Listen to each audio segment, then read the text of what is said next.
Hello बच्चों, नमस्ते। राधे राधे। आज हम लोग एक नया टॉपिक स्टार्ट करेंगे, ठीक है। जैसे हम लोग पिछले क्लास में पढ़े थे लॉजिक गेट्स, इसी से रिलेटेड आज हम लोग पढ़ेंगे लॉजिक सर्किट, ठीक है। तो आज हम लोग लॉजिक सर्किट पढ़ेंगे। चलिए हम लोग टॉपिक डालते हैं। क्या है आज topic? Logic circuit.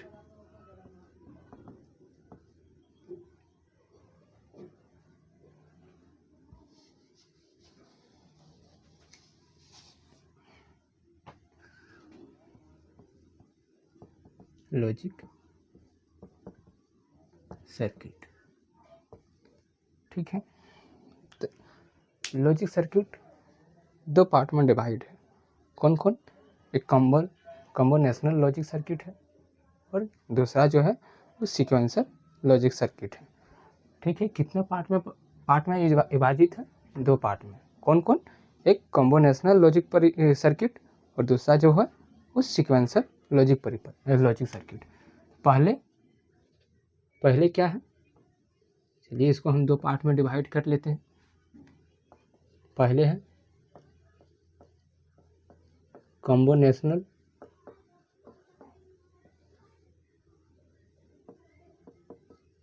Logic circuit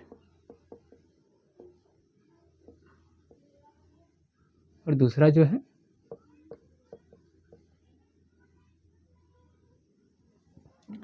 जो हम लोग का है वो सीक्वेंसर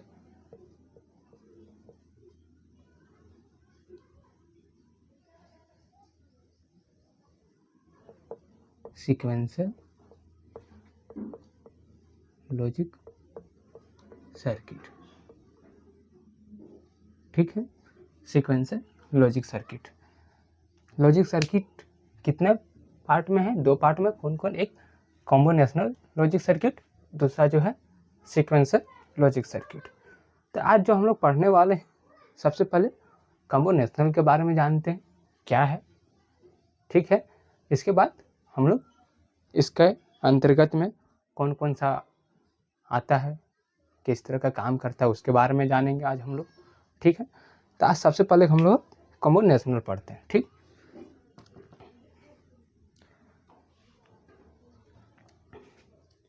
चलिए इसका डिफरेंशियल हम लोग जानते हैं। कॉम्बिनेशनल सर्किट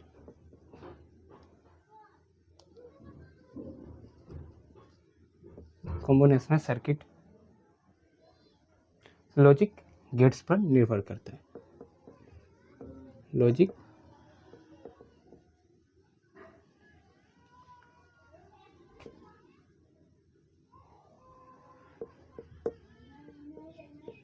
गेट्स पर निर्भर करता है,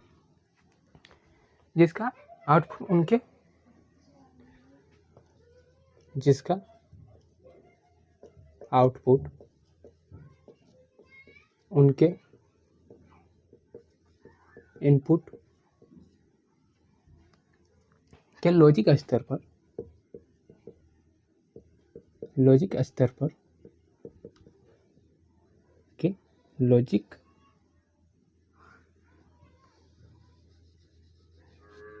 जिसका आउटपुट उनके इनपुट के लॉजिक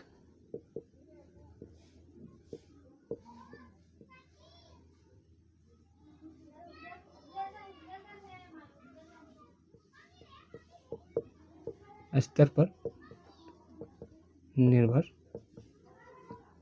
करता है कॉम्बिनेशनल सर्किट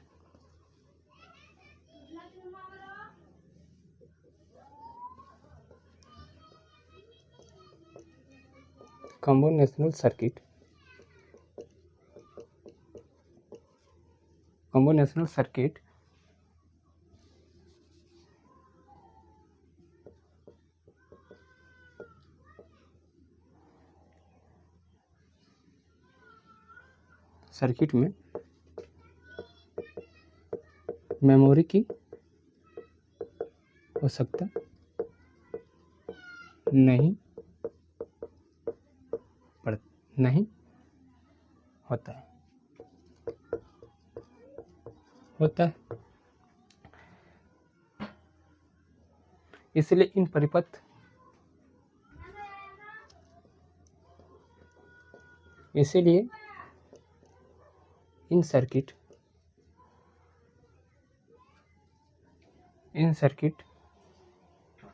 के आउटपुट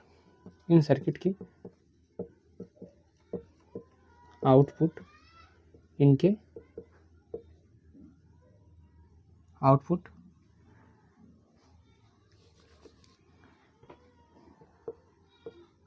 केवल इनके इनपुट पर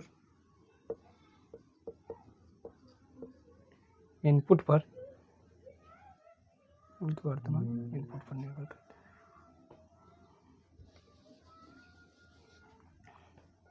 इनकी वर्तमान इनपुट पर निर्भर करती है। चलिए हम लोग एक बार फिर से इसको देख लेते हैं। ठीक है, देखो लॉजिक सर्किट दो पार्ट्स में डिवाइड है। कौन कौन? एक कॉम्बिनेशनल लॉजिक सर्किट, दूसरा जो है सीक्वेंसर लॉजिक सर्किट है। आज जो हम लोग पढ़ने वाले टॉपिक है वो कॉम्बिनेशनल सर्किट के बारे में पढ़ रहे हैं। ठीक, तो इसका पहले हम लोग जानते हैं इंट्रोडक्शन। ठीक, तो इंट्रोडक्शन क्या है? इसका कॉम्बिनेशनल सर्किट लॉजिक गेट्स पर निर्भर करता है। किस पर निर्भर करता है? हमें अंडरलाइन कर दे रहे हैं, ठीक है, ताकि समझने में अच्छा होगा। कॉम्बिनेशनल सर्किट लॉजिक गेट्स पर निर्भर करता है। किस पर निर्भर करता है? लॉजिक गेट्स पर निर्भर करता है, जिसका आउटपुट उनके इनपुट के लॉजिक स्तर पर निर्भर करता है। इसका आउटपुट उनके इनपुट के लॉजिक स्तर पर निर्भर करता है। कॉम्बिनेशनल सर्किट में मेमोरी की आवश्यकता नहीं होती है, इसलिए इन सर्किट के आउटपुट केवल उनकी वर्तमान के इनपुट पर निर्भर करता है। ठीक है, समझ गए? इसका इनपुट पर निर्भर करता है। चलिए अब इसके हम लोग देखते हैं कि इसके अंतर्गत में क्या क्या आता है, कौन सा आता है। ठीक, कौन कौन सा आता है, किसके सिद्धांत पर वो काम करता है। तो आज इसके सिद्धांत पर हम लोग देखते हैं कौन कौन काम करता है इनसे। चलिए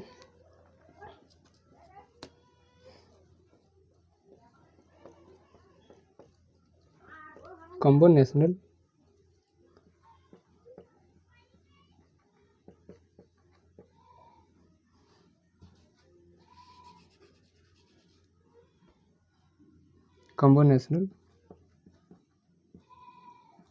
सर्किट के अंतर्गत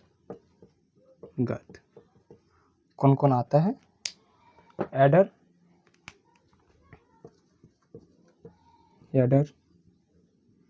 इसके बाद सबट्रैक्टर,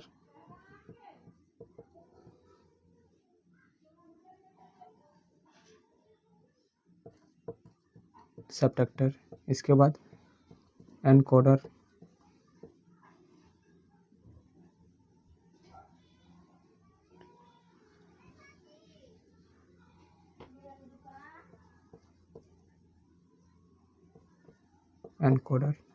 और डिकोडर।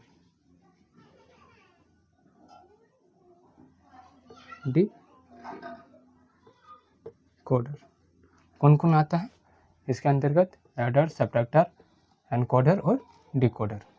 ठीक है, तो आज हम लोग जो पढ़ने वाले हैं इसका सबसे हम लोग एनकोडर को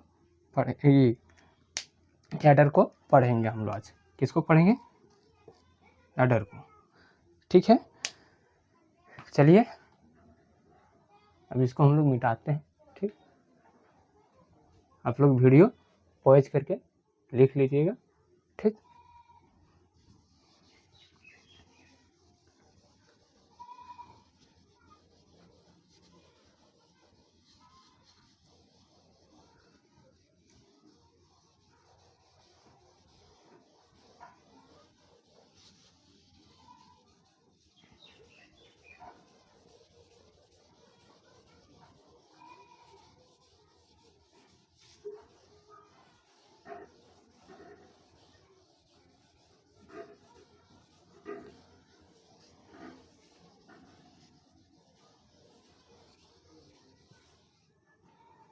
चलिए आज हम लोग भी पढ़ने वाले हैं एडर। क्या पढ़ने वाले हैं? एडर।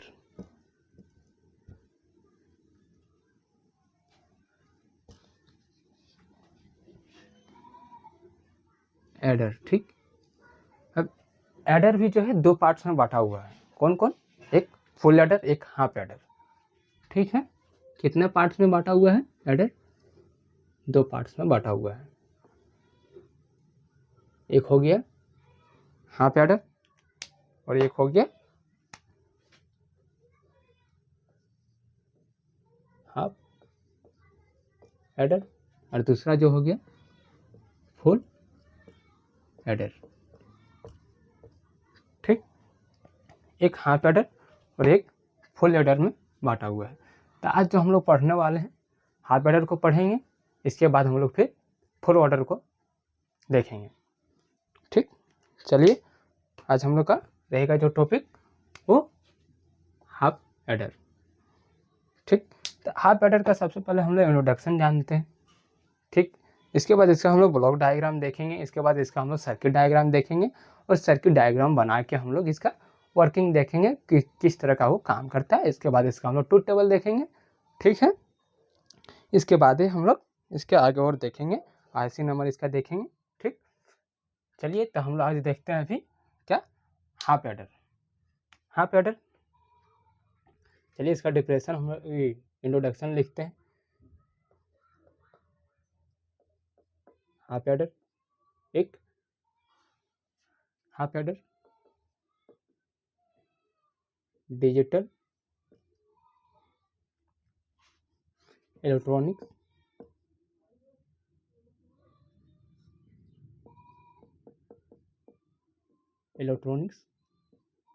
सर्किट, इलेक्ट्रॉनिक्स में से एक कॉम्बिनेशनल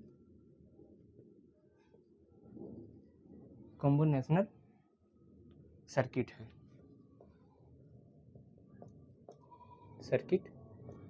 है जिसका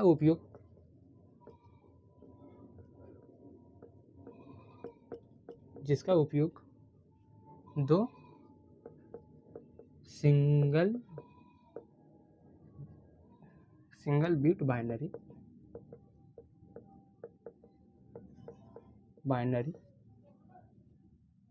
नंबर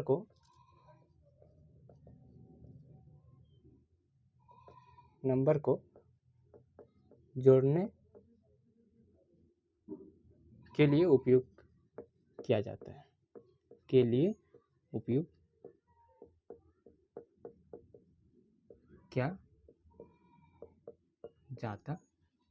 है। देखो इंट्रोडक्शन इसका क्या है। हाफ एडर एक डिजिटल इलेक्ट्रॉनिक्स में एक कॉम्बिनेशनल सर्किट है। अभी आप लोग को थोड़ा देर के पहले हम तुरंत पढ़ा थे कॉम्बिनेशनल सर्किट में कौन कौन सा आता है, आप लोग कमेंट करके बताइएगा अभी तुरंत कौन कौन सा आता है सो, ठीक है। इसके बाद इसका उपयोग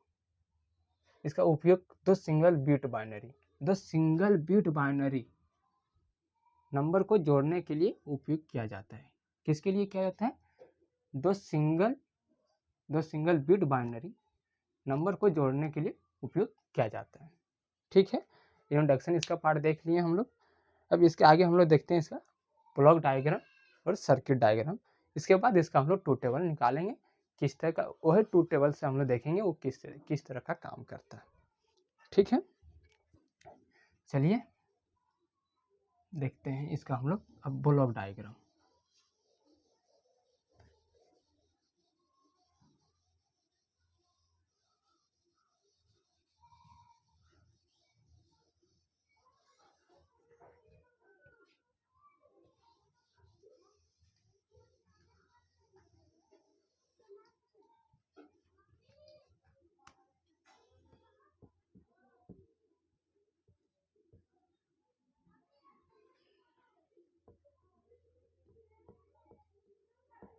हाफ एडर का ब्लॉक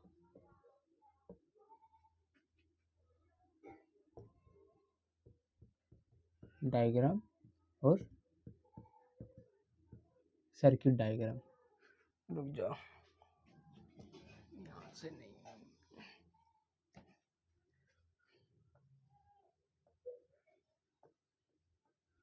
हाफ एडर का ब्लॉक डायग्राम और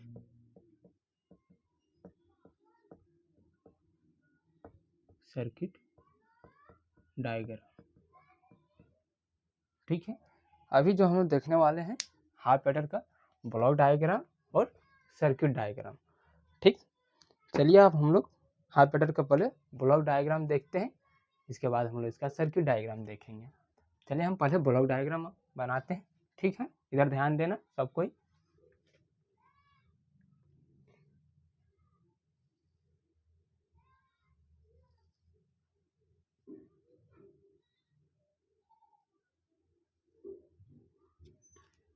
इसका दो इनपुट और दो आउटपुट।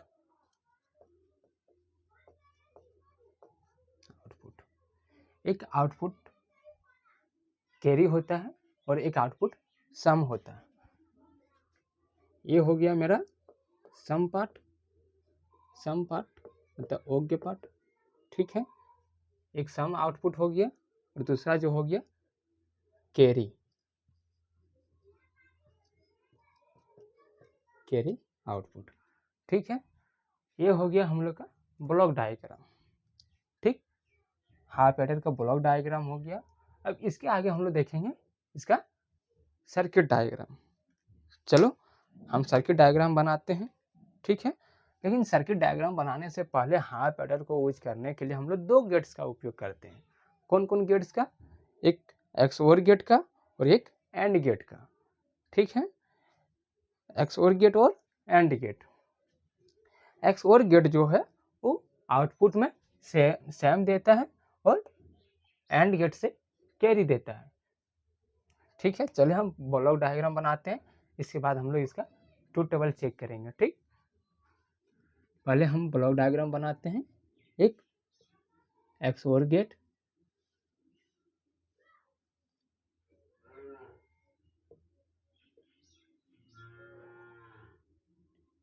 ये मेरा हो गया एक्सओर गेट। इसके नीचे हम लोग बनाते हैं एंड गेट।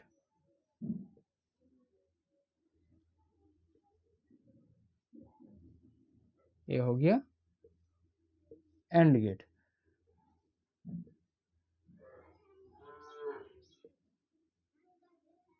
एक आउटपुट इसमें कनेक्ट किए, एक इसमें कनेक्ट किए। ठीक है,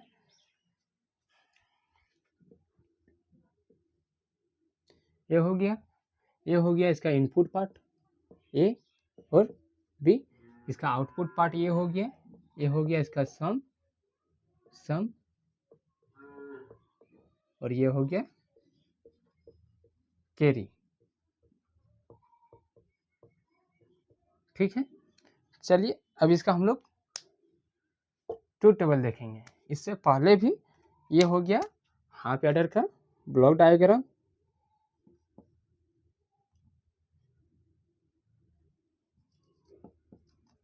हाफ एडर का ब्लॉक डायग्राम। ठीक, ब्लॉक डायग्राम। ये हो गया सर्किट डायग्राम। हाफ एडर का circuit, half adder, half adder का सर्किट डायग्राम। ठीक, यह हो गया हाफ एडर का सर्किट डायग्राम। अब हम लोग उससे निकालेंगे इसका ट्रूथ टेबल। ठीक है, ट्रूथ टेबल मतलब इसका हम लोग देखेंगे किस सिद्धांत पर वो काम करता है। तो फिलहाल के लिए भी हम इसको ब्लॉक डायग्राम मिटा दे रहे हैं।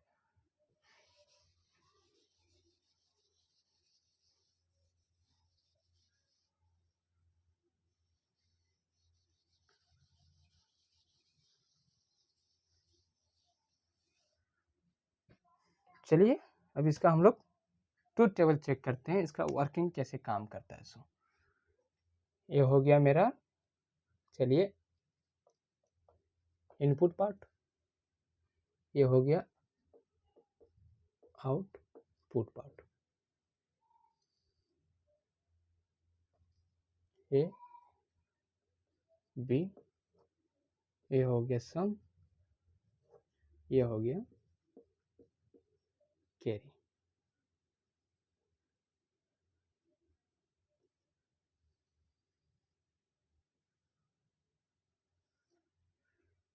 ठीक है, ये हो गया।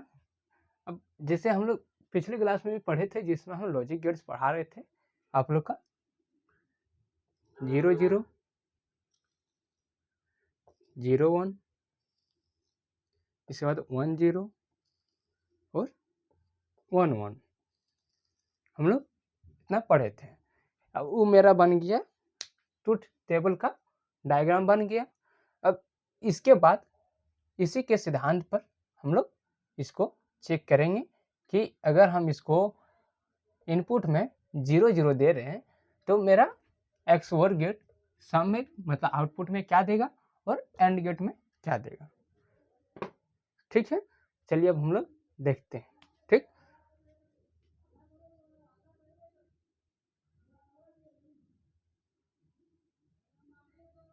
Zero zero. ठीक, अब जैसे हम पिछले क्लास में आप लोग को हम पढ़ाए थे कि XOR गेट किस तरह का काम करता है। ठीक है, तो XOR गेट बनाने के लिए हम लोग कितने गेट्स का प्रयोग किए थे? 3 गेट्स का प्रयोग किए थे। कौन कौन? एक नॉट गेट का और एक एंड गेट का और एक और गेट का। तब हम लोग एक XOR गेट बनाए थे। ठीक है, तो XOR गेट का क्या रहता था ट्रूथ टेबल में इसका? अगर हम दोनों को 0 0 देंगे तो इसका क्या आता था? जैसे हम लोग को पहले नॉट गेट को क्या करता था, वो पॉजिटिव मतलब उल्टा करता था, 0 को 1 करता था। इसके बाद फिर एंड गेट का था काम, एंड गेट का काम क्या करता था, इसको गुना करता था। इसके बाद और गेट का काम था, तो और गेट क्या करता था, इसको ऐड करता था, जोड़ता था। तो इसी तरह 0 0 का इसका ट्रूथ टेबल क्या था, 0 0 में इसका 0। ठीक है, और एंड गेट का क्या काम रहता है? अगर 0 हम यहाँ इसका दिए तो यहाँ 0, ये 0, इसका क्या आता था 0। एंड गेट का काम क्या रहता है? गुना करना। तो 0 0 को गुना करके 0, जैसे मेरा सम भी 0 और कैरी भी 0। अगर हम 0 और 1 देते हैं, 0 और 1 देते हैं तो मेरा 0 और इधर 1, तो 0 और 1 क्या था, XOR गेट का आता था 1 आता था। ठीक है, XOR गेट में 1 आता था और एंड गेट का 0 × 1 करेंगे तो 0 ही आएगा। ठीक है, जैसे मेरा सम में 1 आ गया और कैरी में 0 आ गया। ठीक है, इसी तरह अगर हम इसको 0 × 1 करेंगे, मतलब ए में इसका 1 देंगे और बी में इसका 0 देंगे इनपुट में, तो आउटपुट मेरा क्या आएगा, XOR गेट में 1 ही आएगा और एंड गेट में 0 ही आएगा। ठीक है, सम जो मेरा आएगा इनपुट में आउटपुट में वो आएगा मेरा 1 आएगा और कैरी में जो आएगा वो 0 आएगा। ठीक है, तो 0 1, अगर हम दोनों को 1 कर दें, ठीक है, अगर हम दोनों को 1 करते हैं तब क्या आएगा, 1 1 में इसका जो रहता था वो 0 आएगा मेरा। ठीक है, 0, और इसका जो है इसका एंड गेट में 1 1 को क्या करता था, उल्टू करके 1 देता था। ठीक है, तो 0 1, जैसे मेरा सम में 0 और कैरी में 1 आ गया। ठीक है, अब मेरा ट्रूथ टेबल भी निकल गया। किस तरह का वो काम करता है वो भी हम समझ गए। हाफ एडर मतलब क्या होता है वो भी हम समझ गए। ठीक है, हाफ एडर किस तरह काम करता है, दो बाइनरी बिट को जोड़ने का काम करता है, दो बाइनरी बिट्स के नंबर को जोड़ने का काम करता है हाफ एडर। ठीक है, अब समझ में आ गया। अब इसका आईसी नंबर XOR गेट का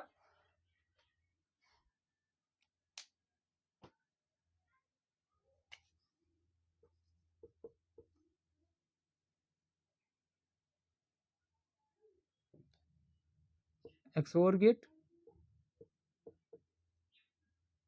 का आईसी नंबर